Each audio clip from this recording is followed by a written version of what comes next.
ପିଲାମାନେ ଆଜି ଆମେ ଥାଲସ୍ ଥିଓରମ୍ ବିଷୟରେ ଆଲୋଚନା କରିବା। ଥାଲସ୍ ଥିଓରମ୍ ଇଏ ଉପପାଦ୍ୟ ଆମେ କାହିଁକି ଆଲୋଚନା କରୁଛନ୍ତି? ଇଏ ଉପପାଦ୍ୟ ହେଉଛି ମୋଷ୍ଟ ଇମ୍ପୋର୍ଟାଣ୍ଟ।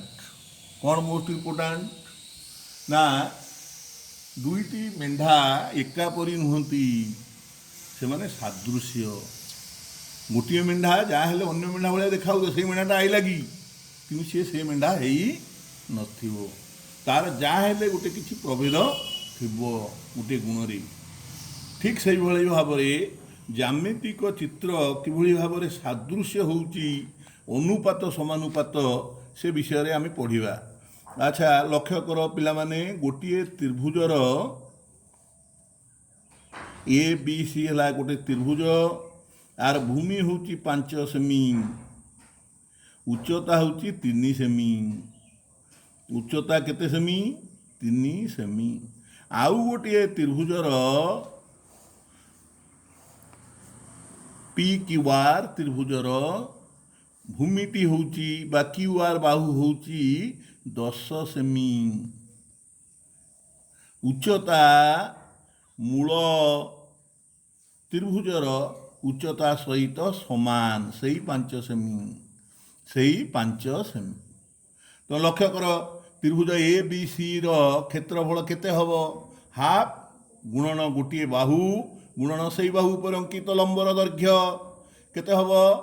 15/2 ବର୍ଗ ସେମି ବା 7.5 ବର୍ଗ ସେମି। କିନ୍ତୁ ପି କ୍ୟୁ ଆର୍ ତ୍ରିଭୁଜରେ କ୍ଷେତ୍ରଫଳଟା କେତେ ହେଲା? ହାଫ୍ ଗୋଟିଏ ବାହୁ କ୍ୟୁ ଆର୍ ଗୁଣନ କ୍ୟୁ ଆର୍ ଉପରେ ଅଙ୍କିତ ଉଚ୍ଚତା 5 ସେମି। ଆଚ୍ଛା ସରି, ଏଇଟା ହେଉଛି 3 ସେମି। କ୍ୟୁ ଏସ୍ଟା ହେଉଛି ସେଇ 3 ସେମି। ତାହେଲେ କେତେ ହେବ? ହାଫ୍ 10 ସେମି ଗୁଣନ 3 ସେମି ସମାନ ହେଉଛି 15 ବର୍ଗ ସେମି। 15 ବର୍ଗ ସେମି। ଏଠି ଲକ୍ଷ୍ୟ କର ପିଲାମାନେ, ଦୁଇଟାଙ୍କ ତ୍ରିଭୁଜର କ'ଣ ସମାନ? ଉଚ୍ଚତା ସମାନ ଅଛି। ଭୂମି କ'ଣ ଅଛି? ଭୂମିର ଅନୁପାତ ଅଛି 1:2। ଏଇଟା ହେଉଛି 2 ଗୁଣ 1:2। କ୍ଷେତ୍ରଫଳ କେତେ ହେଲା? 1:2। ତାହେଲେ ଆମେ କହିପାରିବା ଦୁଇଟି ତ୍ରିଭୁଜରେ ଯଦି ଉଚ୍ଚତା ସମାନ ଥାଏ, କ୍ଷେତ୍ରଫଳର ଅନୁପାତ ଭୂମିର ଅନୁପାତ ସହିତ ସମାନ ହେବ। ଠିକ୍ ସେଇଭଳି ଭାବରେ ଗୋଟିଏ ଆୟତ ଚିତ୍ର, ଆୟତ ଚିତ୍ରର ଭୂମିଟା ମନେକର 15 ସେଣ୍ଟିମିଟର ଏବଂ ପ୍ରସ୍ଥ ହେଉଛି 5 ସେଣ୍ଟିମିଟର ବା ଦୈର୍ଘ୍ୟ 15 ସେଣ୍ଟିମିଟର, ପ୍ରସ୍ଥ ହେଉଛି 5 ସେଣ୍ଟିମିଟର। ତାହେଲେ ଆର କ୍ଷେତ୍ରଫଳ କେତେ ହେବ? 75 ବର୍ଗ ସେଣ୍ଟିମିଟର। କାରଣ ଆୟତ ଚିତ୍ରର କ୍ଷେତ୍ରଫଳ ହେଉଛି ଦୁଇଟି ସନ୍ନିହିତ ବାହୁର ଗୁଣଫଳ, ପାଖାପାଖି ବାହୁର ଗୁଣଫଳ। ଆଚ୍ଛା, ଆଉ ଗୋଟିଏ ଆୟତ ଚିତ୍ର ଅଛି, ଲକ୍ଷ୍ୟ କର। ଏ ଆୟତ ଚିତ୍ରର ଉଚ୍ଚତାଟା ବା ଗୋଟିଏ ବାହୁ ହେଉଛି 5 ସେମି, ଯେଉଁଟାକି ଆ ସାଙ୍ଗରେ ପ୍ରସ୍ଥ ସାଙ୍ଗରେ ସମାନ, ଏବଂ ଭୂମିଟି ହେଉଛି ମନେକର 7.5 ସେମି। এটা ହେଉଛି 5 ସେମି, এটা ହେଉଛି 7.5 ସେମି। ଆର ଅଧା ନେଲେ, ତାହେଲେ ଆର କ୍ଷେତ୍ରଫଳ କେତେ ହେଉଛି? 7.5ରେ 5 ଗୁଣିଲେ କେତେ ହେବ? 5×5 25ରୁ 5 ନେଲା 2, 35, 2 37, 37.5 ବର୍ଗ ସେମି। ତାହେଲେ ଏ ଦୁଇଟାଙ୍କର ଲକ୍ଷ୍ୟ କର କ'ଣ ହେଉଛି? କ'ଣ ସମାନ ଅଛି? ଉଚ୍ଚତା ସମାନ ଅଛି। ଭୂମିରେ କ'ଣ ପରିବର୍ତ୍ତନ ହେଇଛି ବା ଦୈର୍ଘ୍ୟରେ କ'ଣ ପରିବର୍ତ୍ତନ ହେଇଛି? ଅଧା ହେଇଛି। କ୍ଷେତ୍ରଫଳ କ'ଣ ହେଇଯାଉଛି? ଏଇଟାରେ ଏଇଟା ଅଧା। ଏଇଟା କ'ଣ ହେଇଯାଉଛି? ଅଧା। ତାମାନେ 2:1 ଯଦି ହେଲା କ'ଣ? ଭୂମିର ଅନୁପାତ କ୍ଷେତ୍ରଫଳର ଅନୁପାତ ହେଲା 2:1। ଠିକ୍ ସେଇଭଳି ଭାବରେ ଗୋଟିଏ ତ୍ରିଭୁଜର ଯଦି ଉଚ୍ଚତା ଭୂମି ଆର ଭୂମି ସହିତ ଆର ଭୂମି ସମାନ ହେଲା, ତାହେଲେ ଆମେ କ'ଣ କହିପାରିବା? କ୍ଷେତ୍ରଫଳର ଅନୁପାତ ଉଚ୍ଚତାର ଅନୁପାତ ସଙ୍ଗେ ସମାନ ହେବ, ରିଭର୍ସଲି। ଠିକ୍ ସେଇଭଳି ଭାବରେ ଆମେ କହିପାରିବା। ବର୍ତ୍ତମାନ ଏଇ ଯେଉଁ ଥାଲସ୍ ଉପପାଦ୍ୟ କେଉଁଠି ପ୍ରୟୋଗ ହେଲା ନା ଆମର ମିଶରରେ। ତୁମେ ଜାଣିଛ ମିଶରରେ ସବୁ ପିରାମିଡ଼ ଦେଖାଯାଏ। ଯେଉଁ ପିରାମିଡ଼ କି ଆମେ ତା ଉଚ୍ଚତା ମାପିବା କଷ୍ଟକର। କିଭଳି ଭାବରେ ମପାଯାଏ? ଏଇଭଳି ଥାଲସ୍ଙ୍କ ଉପପାଦ୍ୟ ପ୍ରୟୋଗ କରିକି ମପାଯାଏ। ସେଇଥିପାଇଁ ଥାଲସ୍ ଉପପାଦ୍ୟ ହେଉଛି ଇମ୍ପୋର୍ଟାଣ୍ଟ।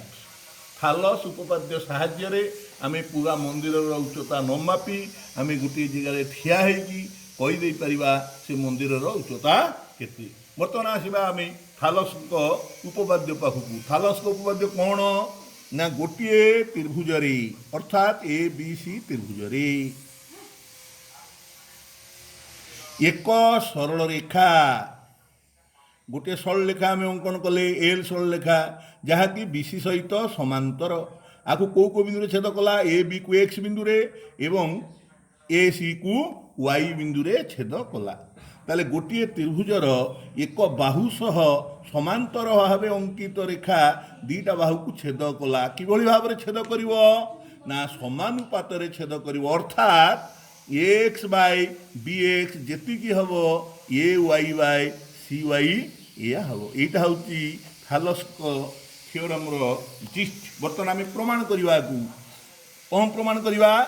ତାହେଲେ ଏଠି ଦତ୍ତ ଗିଭିନ୍ କ'ଣ? ଗିଭିନ୍ ହେଲା BC is parallel with L ସରଳରେଖା ବା XY ସରଳରେଖା ମଧ୍ୟ ଆମେ ଲେଖିପାରିବା। ଏଇଟା କ'ଣ ପାଇଁ? ଏଇଟା ହେଉଛି ଗିଭିନ୍, ଦିଆଯାଇଛି ଗିଭେନ୍। ତାପରେ ବର୍ତ୍ତମାନ ଆମକୁ କ'ଣ ଦେଖାଇବାକୁ ପଡ଼ିବ? X Bai BX is equal two AY Bai CY। ଇଏ ହେଉଛି ଟୁ ବି ଫାଉଣ୍ଡ ଆଉଟ୍, ଟୁ ବି ଫାଉଣ୍ଡ ଆଉଟ୍, ଟୁ ବି ପ୍ରୁଭ୍। ବର୍ତ୍ତମାନ ଆମେ ପ୍ରମାଣ କରିବାକୁ ପଡ଼ିବ X Bai BX is equal two AY Bai CY। କେମିତି ପ୍ରମାଣ କରିବା? ଆମେ ଏଠି ଜାଣିଲେଣି ଆଗରୁ କ'ଣ ଜାଣିଛନ୍ତି ନା ଦୁଇଟା ତ୍ରିଭୁଜର ଯଦି ଉଚ୍ଚତା ସମାନ ହୁଏ କ୍ଷେତ୍ରଫଳର ଅନୁପାତ ଭୂମିର ଅନୁପାତ ସହିତ ସମାନ।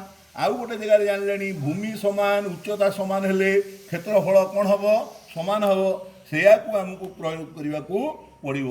ପ୍ରୟୋଗ କରିବା ପାଇଁ କ'ଣ ଦରକାର ନା ତ୍ରିଭୁଜ ଦରକାର। ଯେଉଁ ତ୍ରିଭୁଜର ଉଚ୍ଚତା ସମାନ ହେଉଥିବ ତାହେଲେ ଆମେ କ'ଣ କରିବା? B ସହିତ Y କି ଯୋଗ କରିବା ଏବଂ C ସହିତ X କୁ ଯୋଗ କରିବା। ଯୋଗ କଲେ ବର୍ତ୍ତମାନ ଲକ୍ଷ୍ୟ କର AB ଗୋଟିଏ ସରଳରେଖା। ଆଚ୍ଛା, ଗୋଟିଏ ସରଳରେଖାର ବହିସ୍ଥ ବିନ୍ଦୁରୁ ଯେତେ ରେଖା ଅଙ୍କନ କରାଯାଇପାରିବ ସେମାନଙ୍କ ମଧ୍ୟରେ ଲମ୍ବ ହିଁ କ୍ଷୁଦ୍ରତମ। ଅଲଗା ଭାବରେ କହିପାରିବା ଗୋଟିଏ ସରଳରେଖାର ବହିସ୍ଥ ବିନ୍ଦୁରୁ ଉକ୍ତ ସରଳରେଖା ପ୍ରତି ଗୋଟିଏ ମାତ୍ର ଲମ୍ବ ଅଙ୍କନ କରାଯାଇପାରିବ। ତାହେଲେ ବର୍ତ୍ତମାନ AXY ତ୍ରିଭୁଜର ଭୂମି ଯଦି XY ଧରିବା ଏବଂ BXY ତ୍ରିଭୁଜର ଭୂମିକୁ BYX ଧରିବା ତାହେଲେ Y ବିନ୍ଦୁ ହେଲା ଶୀର୍ଷ ବିନ୍ଦୁ। ଇଏ ଯେଉଁ ଲମ୍ବ ଅଙ୍କନ ହେବ Y ବିନ୍ଦୁରୁ ସେ ଲମ୍ବ AXYର ହେବ BXYର ହେବ। ତାହେଲେ ତ୍ରିଭୁଜ AXY ଓ BXY ଇଏ ଦୁଇଟାଙ୍କର କ'ଣ ସମାନ ହେଲା? ଉଚ୍ଚତା ସମାନ ହେଲା। ତେଣୁ କ୍ଷେତ୍ରଫଳର ଅନୁପାତ ତ୍ରିଭୁଜ XYର କ୍ଷେତ୍ରଫଳ ବାଇ ତ୍ରିଭୁଜ BXYର କ୍ଷେତ୍ରଫଳ ସମାନ କେତେ ହେଲା? AX Bai BX। କାହିଁକିନା କ୍ଷେତ୍ରଫଳର ଅନୁପାତ ଭୂମିର ଅନୁପାତ ସହିତ ସମାନ। ଇଏ ହେଲା ଆମର 1, ଯେଉଁଟାକୁ ପାଇଲେ ସେଟାକୁ 1 ନାଁ ଦେବା ଆମେ।